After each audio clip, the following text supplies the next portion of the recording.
welcome. It is time to learn another simple and powerful tactic, pinning a piece.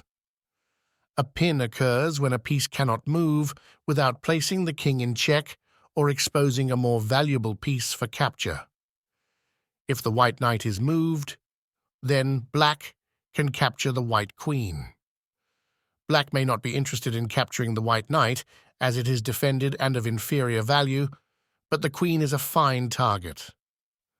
As such, the white knight is effectively pinned on d2. In this scenario, white must first move the queen to c1 to break the pin. Only sliding pieces, bishops, rooks, and queens, can create pins. And now it's your turn. Can you spot the move that pins one of black's pieces?